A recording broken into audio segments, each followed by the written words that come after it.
The hungry shadow. The first time I noticed something was wrong, I thought I was just tired. It had been a long day, one of those days where you feel like your brain is running on fumes.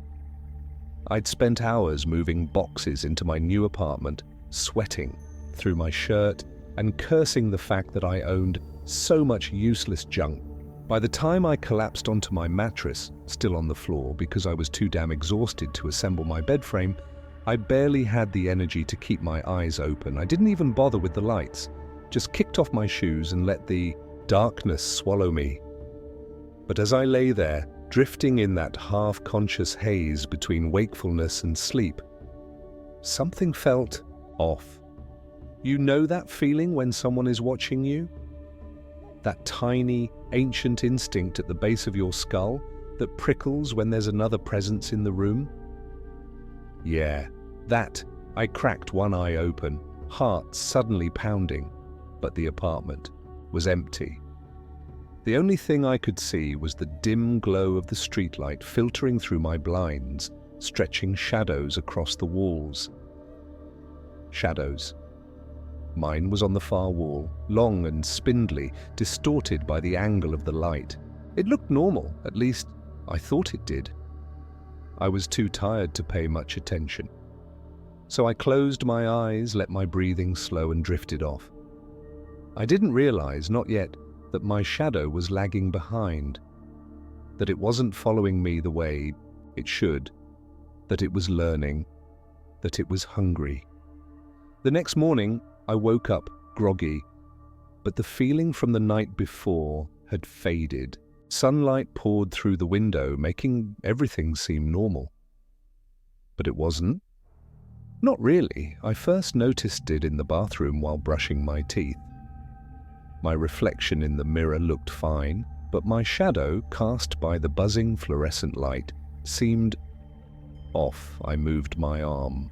The shadow followed, but not at the same time. It was just a fraction of a second too slow. I frowned, testing it. Raised my hand, lowered it, shifted side to side, and each time there was a hesitation, a delay. It creeped me out, but I brushed it off. Maybe I was imagining it. Maybe I was still half asleep. Maybe I needed more coffee. That's what I told myself. But the next few days it got worse. By Friday, the shadow wasn't just lagging, it was acting on its own. I'd reach for something, and my shadow's arm would still be limp at its side. I'd turn my head, and in the corner of my eye, I'd catch my shadow standing just a little too straight, like it hadn't gotten the message that I had moved. And then, one night, it started moving before me. It happened in the kitchen. I was making coffee, waiting for the water to boil. Out of habit, I glanced down at my feet, and my shadow was already reaching for the kettle before I did. My stomach turned to ice. I pulled my hand back like I'd been burned. My heart hammered against my ribs. I backed away, leaving the coffee unfinished, and went straight to my bedroom. I kept the lights on all night, but when I finally dozed off, the darkness swallowed everything anyway.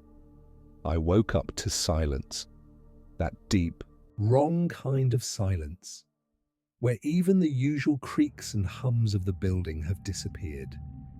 The room was too dark. The streetlight outside should have cast some glow through the blinds, but the air felt thick, like the darkness was something solid, something alive. Then I felt it, a presence. The air pressed heavy against my chest, thick and suffocating. I didn't hear anything, but I felt movement, a shift in the shadows. My breath caught in my throat. I turned my head, slowly, so slowly, toward the foot of my bed, and there it was, my shadow, not on the wall, not on the floor, standing. A solid, black figure, darker than the dark around it. It had weight, it had presence, and it was watching me. I couldn't move, couldn't breathe. It took a step forward. The edges of it rippled like heat off pavement. And then, God help me, I heard it. A wet, smacking noise. A sound like lips parting, like it was hungry. It leaned over me. Long black fingers stretching toward my face. Not cold, not warm. Just empty. And the moment it touched my chest, I felt it. Something was being pulled out of me. I was fading, my vision blurred, my limbs went numb. My thoughts turned sluggish, like they were being swallowed up by that blackness.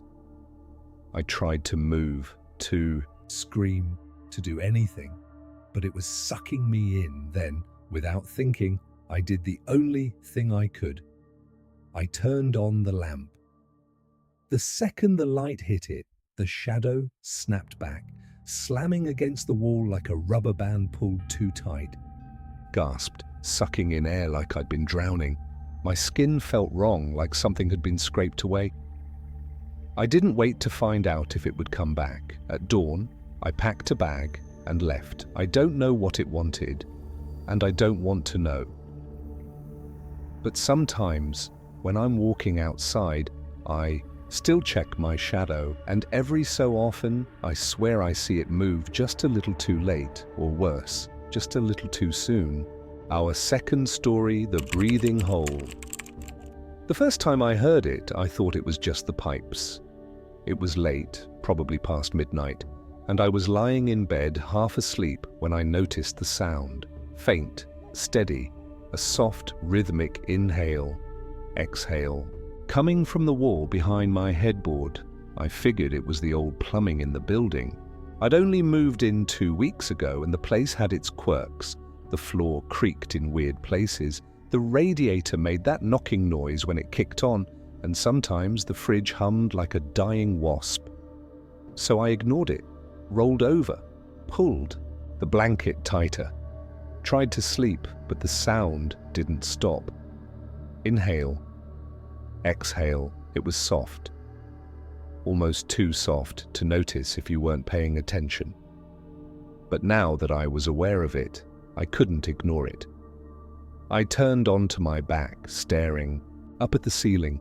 Plumbing. It had to be the plumbing. Old pipes filling with air or whatever it is pipes do.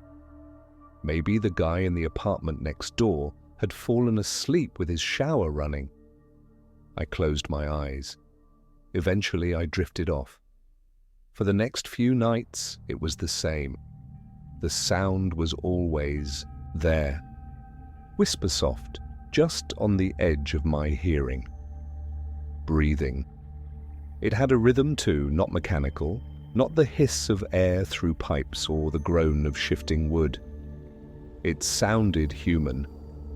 I started paying attention, counting the seconds between each. Inhale and exhale, timing my own breathing to match it. The realization hit me on the fourth night. The rhythm changed. It wasn't repeating, it was reacting. When I held my breath, it held its breath, and when I let it out, the breathing behind the walls started again, like it was listening. The thought sent a sick chill through me. I turned on the lamp, sat up in bed, and told myself I was being ridiculous. It was the pipes. It was just the pipes. But still, I couldn't sleep. The night I pressed my ear against the wall was the night I stopped pretending. It was almost 2 a.m. The breathing was louder than usual, steady and deep. And something inside me, some terrible, stupid curiosity, made me want to hear it closer. So I shifted forward. The wall was cold under my cheek. I closed my eyes, heart pounding, and listened. Inhale. Exhale, inhale, exhale, inhale. I can hear you too. My whole body locked up. It wasn't the pipes. It wasn't my imagination. Someone was behind the wall. I threw myself backward, scrambling out of bed so fast I almost tripped over the sheets. My breath came in short, sharp gasps. My skin prickled. Like 1,000 tiny needles were pressing into it. The whisper had been right against the drywall, like someone was standing on the other side, their mouth almost touching the surface. I turned on every damn light in the apartment, didn't sleep that night, didn't even try.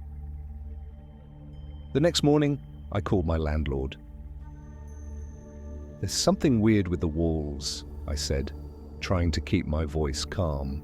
"Like, I don't know, air moving through them or something? It sounds like..." Breathing. There was a pause, then he sighed. "Yeah," he said, "we get calls about that sometimes." I gripped the phone tighter.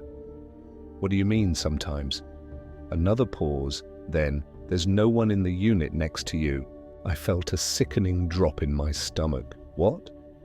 "The apartment on the other side of your bedroom wall," he said. "It's empty, has been for months." A long silence stretched between us. I could feel my heartbeat in my throat, and then, faint, barely audible through the receiver, I heard it, a soft, steady sound. Inhale, exhale, right against the phone. I hung up.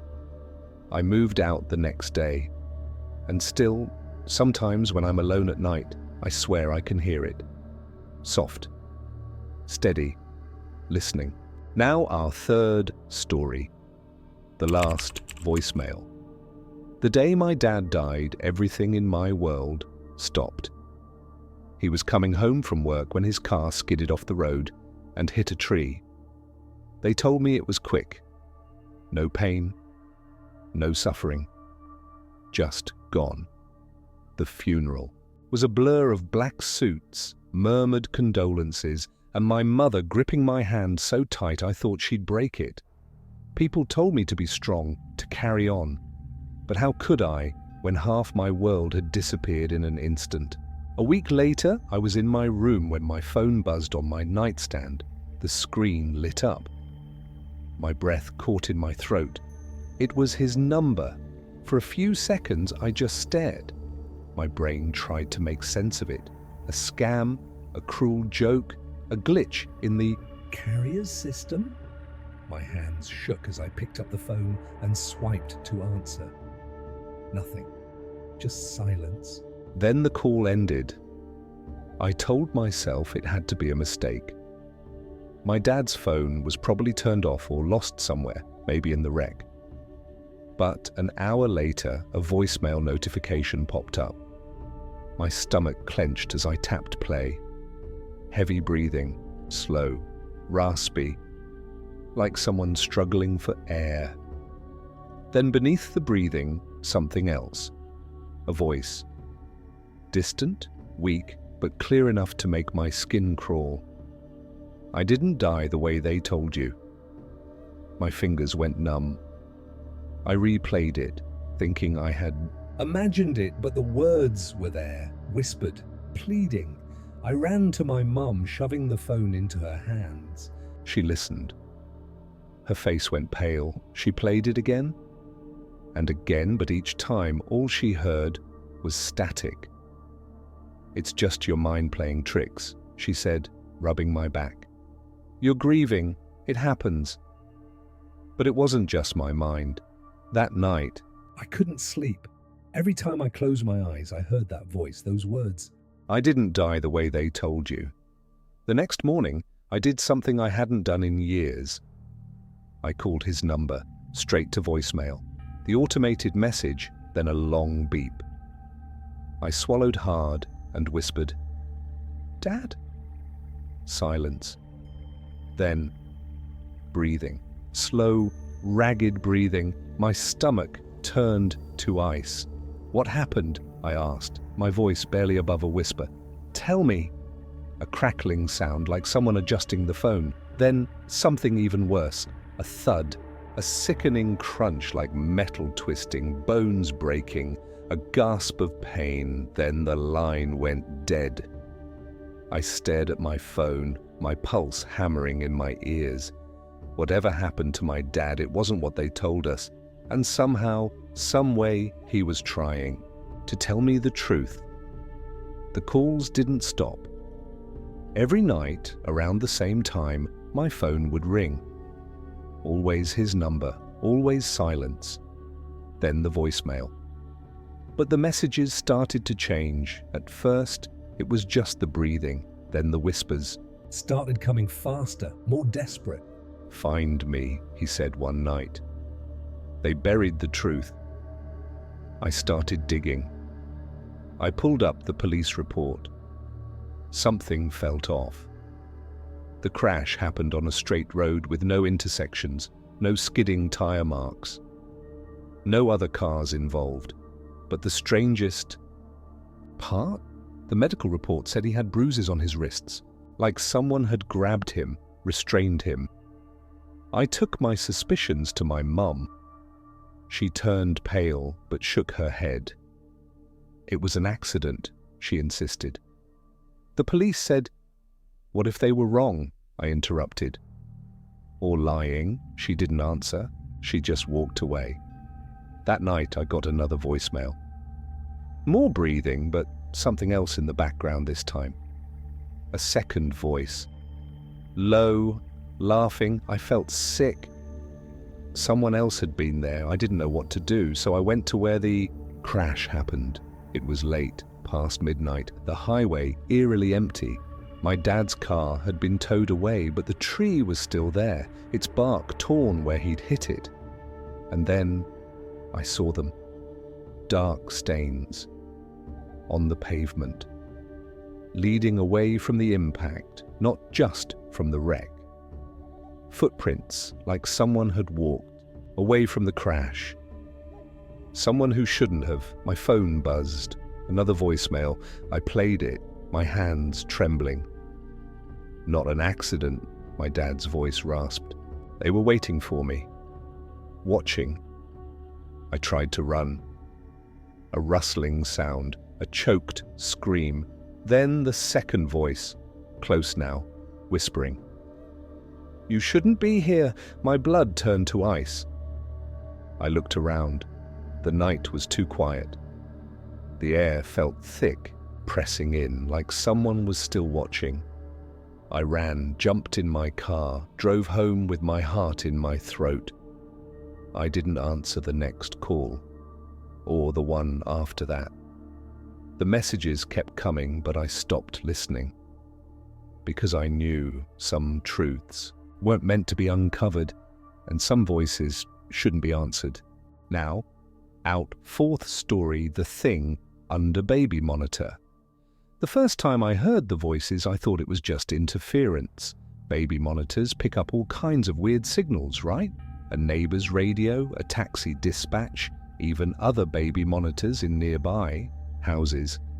I was sitting in bed, half asleep, when the static came through. Then beneath it, something else. A low, garbled whisper. I sat up, fully awake now, and reached for the monitor. At first, I thought it was picking up the sound of my son breathing. But then I heard it. Words. Not alone. My stomach clenched. The whisper was faint, but unmistakable. My heart started pounding. Maybe it was just my sleep-deprived brain playing tricks on me. I switched to the camera feed. The grainy, black-and-white image of my son's crib flickered onto the screen. He was there, curled up under his blanket, sleeping soundly. But then I saw it. A shape. Low to the mattress, almost underneath him. I blinked. The static crackled louder. My breath hitched as I realized the shape wasn't just there. It was moving. A hand, thin and pale, slid over the crib rail. Slowly, deliberately. I dropped the monitor. My body went cold. I wanted to rush into the nursery to grab my son and get out of the house. But something, some deep, primal instinct, held me back. I picked up the monitor again, forcing myself to look. The thing was still there. It had shifted just slightly, and now it was staring directly into the camera. I couldn't see its face. Only darkness where its eyes should be. But I felt it. Felt its gaze. My son stirred. Just a little. a tiny whimper. The thing moved again, its fingers twitching against the mattress. I slammed the monitor off and ran down the hall into the nursery. I flipped on the light, nothing. The crib was empty, except for my son. His blanket was kicked halfway. Off, his tiny fists curled near his face. He was fine, but the air was wrong, heavy. I grabbed him, held him against my chest. My heart wouldn't slow down. I checked under the crib, behind the rocking chair, the closet. Nothing. I barely slept. That night, I left the light on, clutching my son in my arms. But even then I could still hear the static, faint and whispering from the baby monitor. And I knew deep down that whatever it wasn't gone, it was waiting. The next day, I tried to convince myself it had all been a dream, a trick. Of light, maybe even some weird reflection on the monitor screen. I told myself that because I needed to believe it. But when I went into the nursery that afternoon, something made me stop cold. The crib sheet was different. The one I had put on the mattress the night before had tiny blue clouds, soft and faded, from washing. But now the sheet was plain white. I knew I hadn't changed it. My hands trembled as I picked up my son. He was warm, soft against my chest. He let out a small sigh, his tiny fingers curling against my shoulder. I checked the closet again, pulled open drawers, even lifted the crib mattress. Nothing. Just baby clothes, diapers, the soft scent of powder. Still, I couldn't shake the feeling that something was off. That night, I refused to use the monitor. I wanted to sleep, to put distance between myself and the gnawing fear that had settled in my chest. But around 2 a.m. I woke up. My skin tingled like someone was watching me. I sat up, listened.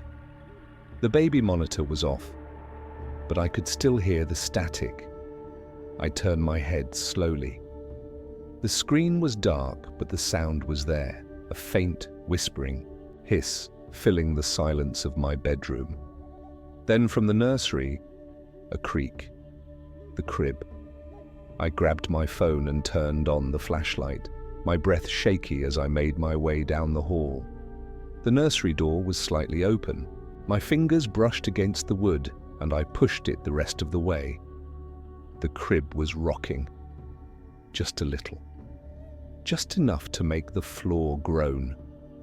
I held my breath as I stepped closer. My son was asleep, but he wasn't alone. A shadow, darker than tea. The room itself was crouched beside the crib. And it turned to look at me. Its eyes, if they were eyes, were nothing but deep pits of black. A slow, awful smile stretched across its face, splitting its features too wide, too unnatural. And then it moved, fast, faster than anything should, I didn't think. I lunged, grabbed my son and ran. The nursery door slammed behind me, as if something had shoved it closed. My son startled awake, wailing against my chest. I made it to my bedroom and locked the door. My heart was hammering. I whispered to my baby, rocking him, trying to calm myself. The monitor was still off, but through the speakers, I heard it breathing. The next morning, I packed a bag. I called my sister, made up some excuse about needing a break. By the afternoon, I was gone. I never went back. Not really. My husband handled the move. We sold the house. We left everything behind. But sometimes, late at night, when I check on my son, I still hear the static, and I know it followed us.